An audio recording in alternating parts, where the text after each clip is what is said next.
No, sadly there's no new One Piece manga chapter this week. That's next week.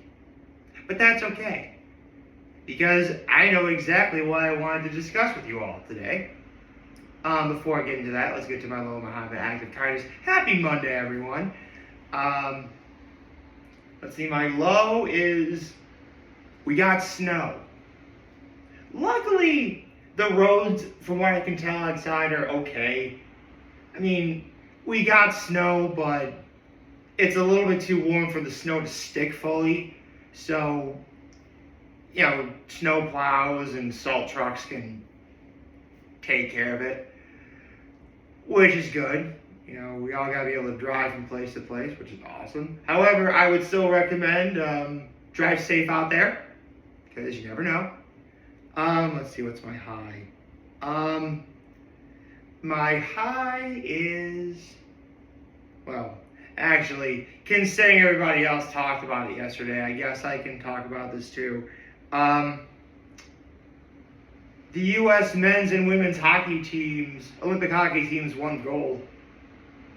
That's actually pretty great. I mean, here's the thing. Yesterday's video, the game was actually going on. I didn't know. Because the game at 8 o'clock in the morning?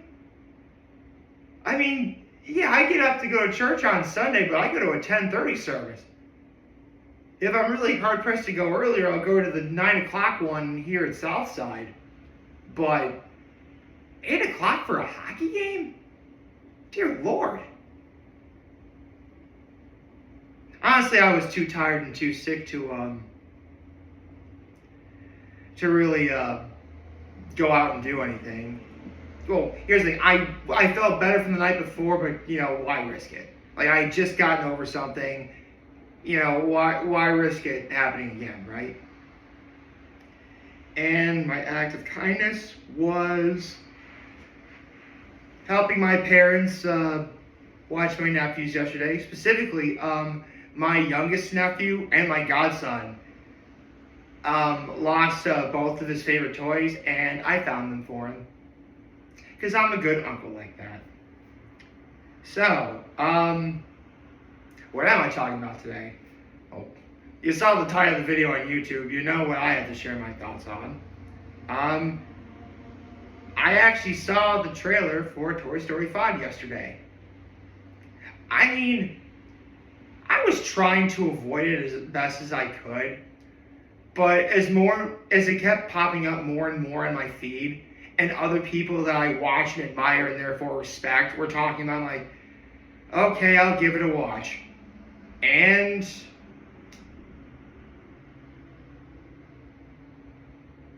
dear God, if Pixar doesn't do it again. Because the trailer for this movie looks incredible. I mean, before I continue, I should probably talk about, and I'll probably do a follow-up video as we get closer to the movie premiere. But, bit of backstory. Well, I have actually seen all 4 previous Toy Story movies in the theater throughout my lifetime. I'm old enough and able to say I've done that. And, I remember my parents first taking me to the theater on it was kind of a wintry day, I believe, in 1995, and we saw Toy Story. 3 years later, in 1998, Toy Story 2 came out. I mean, we loved the first one. Why not see the second one? And, I mean, listen, pretty sure anyone who's ever been a Pixar fan has had Toy Story be their entry point into loving Pixar as a franchise.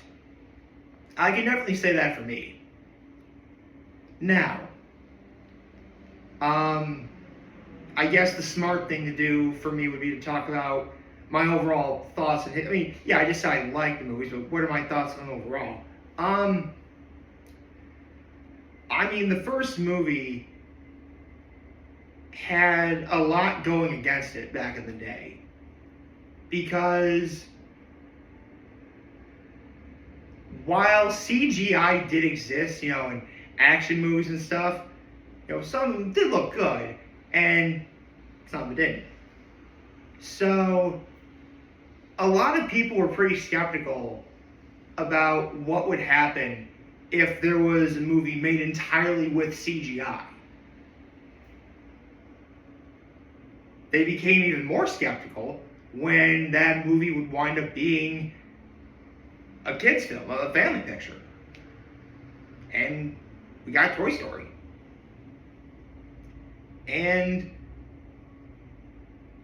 as someone who's watched the Blockbuster Buster for many, many years, I love that he has this saying of, for a movie to be considered great, it should tell a good story, be entertaining, and show you something that you've never seen before. And that's exactly what the first Toy Story movie did. It did it perfectly, actually. I mean, there are definitely times in that movie where you laugh. There are definitely times in that movie where you feel sorry for the characters. You feel worried, like, how the characters are, like, it gets you invested. Not to mention, as a kid who loved playing with toys growing up, like, this was right up my alley, too. I did. I mean, what could I ever say about the cast that hasn't already been said? I mean, yes. This, for the most part, was nothing but celebrities doing voices, but they were good. And, we can't picture anyone else doing these voices. I mean, Tom Hanks is Woody, Tim Allen is Buzz Lightyear, Annie Potts is Bo Peep, Wallace Shawn is Rex, the late great Don Rickles is Mr. Potato Head. I'm sorry, I know he plays Ernest, but I can't remember. Shoot. The guy who was Ernest was Slinky Dog. I can't believe I'm forgetting who he was.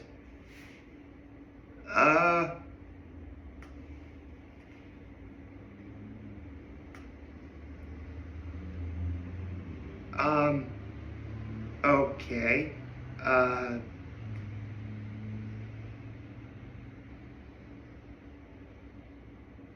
Jim Varney, that's who it was. But now it's Blake Clark who voices him. So, okay. But yeah, I mean, you feel for Woody when Buzz is the shiny new toy in town with, and a laser on his arm. Like, that was cool. It was a blinking light, but yeah. You feel bad when Buzz comes to the realization that, he is a toy with limitations. He can't fly. At best, he can fall with style. That's a little in-joke from the movie if you don't get that. But yeah.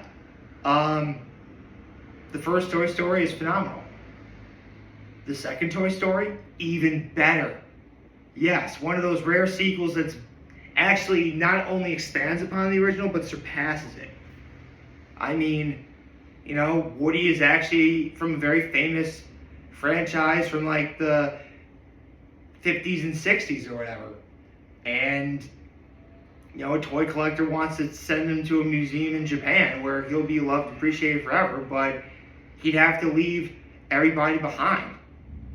Which, okay, obviously Woody wouldn't do that, but then the villain of the movie, the Prospector, comes up with one of the villains, because Al of Al's Toy Barn is the other antagonist. He comes up with a very brilliant point. I mean, how long is it going to last? I mean, Andy's only going to be a kid for, X amount of years. Is he going to take Woody to college? Or his honeymoon? I mean, Andy's growing up.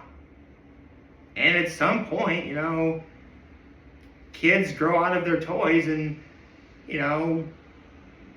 Well, hopefully toys are at least, are hand-me-downs to other little kids. Honestly, that's how it should be.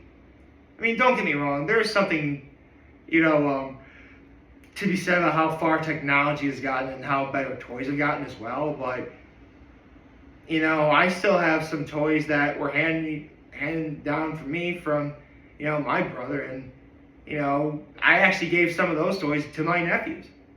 So it's really touching to see my nephews play with those toys again.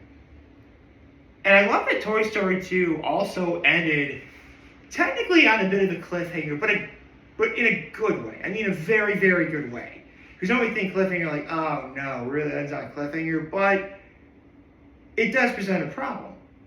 Because at some point you are going to have to tell a story of what happens when Andy does finally grow up. What happens when he takes that first big step off to college? Honestly, if we never got... Here's the thing, as much as I would have wanted to see a Toy Story 3 at that time, if we never got, I would have been okay with that, because it is kind of left ambiguous, and I preferred that, in a way. Especially with the final line from Woody in Toy Story 2 saying, "I'll always have you, for infinity and beyond." And that's actually the best part about the first two, well, really all the Toy Story movies for me. But it's the fact that Woody and Buzz are just that dynamic duo. Like,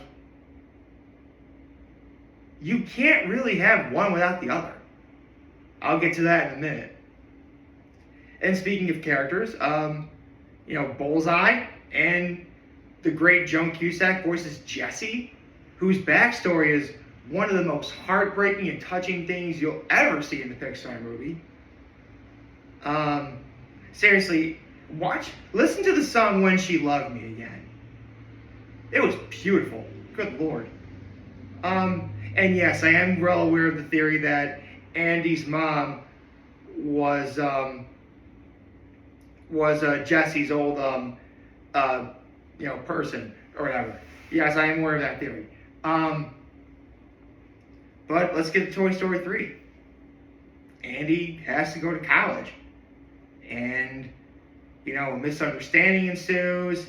The toys are stuck in a daycare run by Lots of Huggin' Bear, who he may smell like strawberries, but he's anything but on the inside. And yeah, it has one of the most climactic scenes in Pixar ever, where you think the toys are about to be incinerated, but then the claw. Seriously, like, I saw the movie in the theater, but several months later, it was my freshman year of college, and Toy Story 3 was playing in like this giant venue that was on campus. So when they show that scene again, the claw, everybody cheered. That was actually really great. And yeah, Toy Story could have ended there in the open and shut case. But we got Toy Story 4, which, here's the thing. The fact that Toy Story ended on such a great note with Toy Story 3, a lot of people were already mad we're getting Toy Story 4, but a lot of people were like being more harsh with the film's existence than they needed to be. Because I'll tell you right now, Pixar was 4 for 4 when it came for Toy Story. I'm being dead serious right now. I mean, they elaborate what happened with Bo Peep and why she wasn't in Toy Story 3. They introduced the idea that, a kid really can give sentience to a toy if, you just make him out of, pipe cleaners and googly eyes. But also, and this is the part that broke me, I actually cried in Toy Story 4. I've never shared this before on camera. I've said in the past that Inside Out made me cry, and the first Inside Out movie made me cry, and Coco made me cry. I don't think I've ever shared that Toy Story 4 actually made me cry. Until now. Yes, it actually made me cry. I suppose you're wondering what scene actually got me, right? Because, I mean, if I didn't cry after the first 10 minutes of Up or after Toy Story 3, what about Toy Story 4 would make me cry? It's that last handshake between Woody and Buzz. I mean, listen, the term dynamic duo is synonymous with a lot of things in fanboy and fangirl culture. You know, you think, dynamic duo, you think, Batman and Robin. You think Beavis and Butthead. You think Action Pikachu. Just to name a few. But for me, that dynamic duo will always be Woody and Buzz. Like, you couldn't have this franchise without them.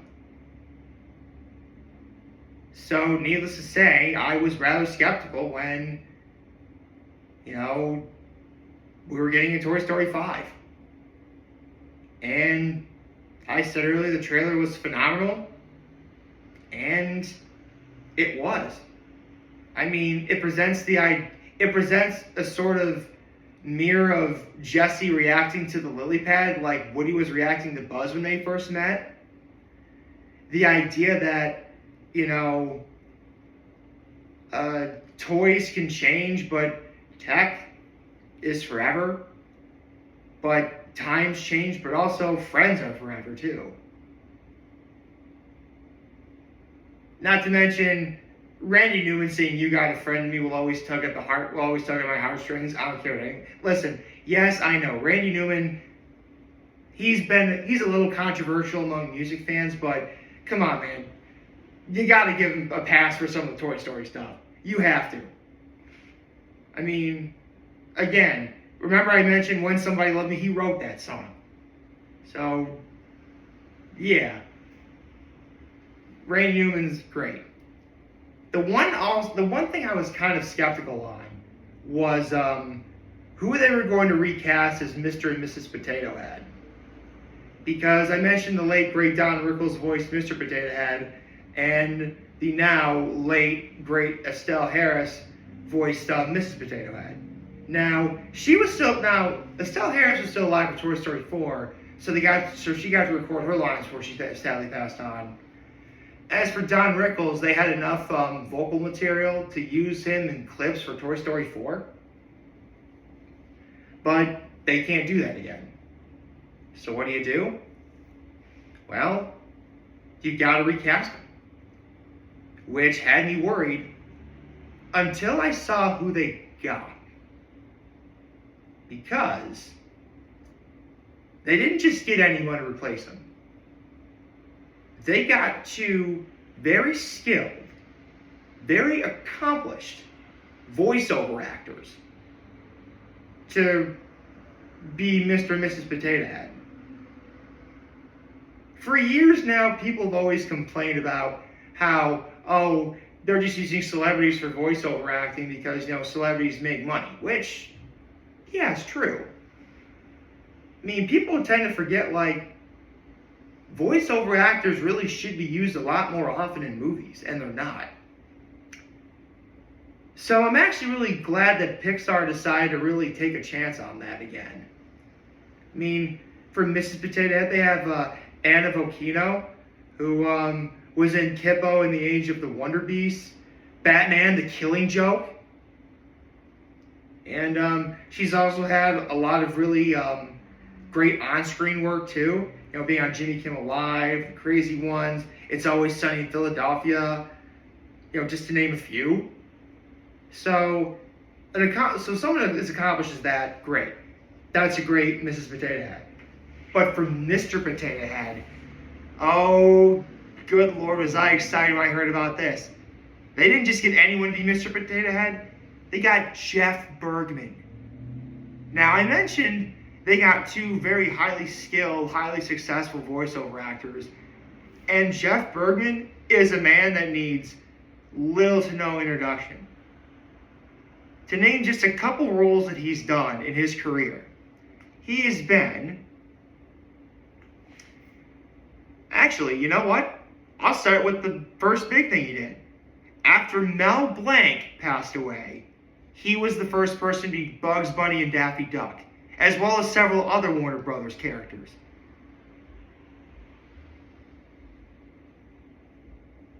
He was also, that alone is already enough for me.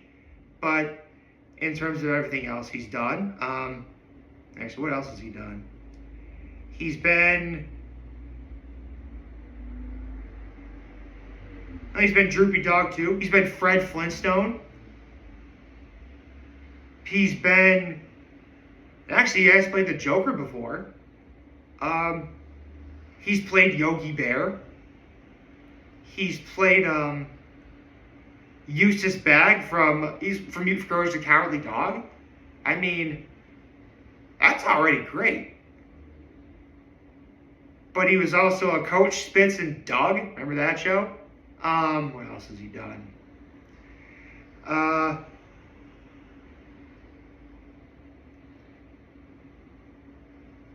He's been Odin in What If for Marvel. And he even has a bunch of video game related stuff as well. I mean, to say that they got the man for the job, I really think they got the man for the job as Mr. Potato Head. Like, I really hope that this opens... I mean, I doubt it ever will because, again, Hollywood will always believe that celebrities sell more and therefore make more money. But with Jeff Bergman being Mr. Potato Head in Toy Story 5, as well as Eric Bauza and Candy Milo having been in The Day the Earth Blew Up, a Looney Tunes movie, you know, in which Eric Bauza was Daffy Duck and Porky Pig, and Candy Milo was a Petunia Pig. I really hope that this paves the way for, like, professional voiceover actors to finally be in films, like they should be. I mean, listen, there's no reason why you can't have both. If anything, it might actually be a little bit cheaper if you did, you know, just professional voiceover actors, but you do you, I guess. But, I mean, think about it. In the old days, for movies like this, you know, you'd get kind of celebrities to be voices, but like the big name celebrities would be like the villain, you know? So, it is a bit of a reverse as of today, but you know what, again, Jeff Bergman and Anna Vocino. Like, I really hope this is the start of something great. A fellow can only dream, right? I hope you like this video. If you like this, our YouTube channel, follow me on social media. As always, I'm very home in this video for all of you guys watching the show. For now, you have a wonderful, wonderful, wonderful Monday. And remember, if you want to talk to me, if you want to let me know what's back, take care and make good choices. 607 all day, baby.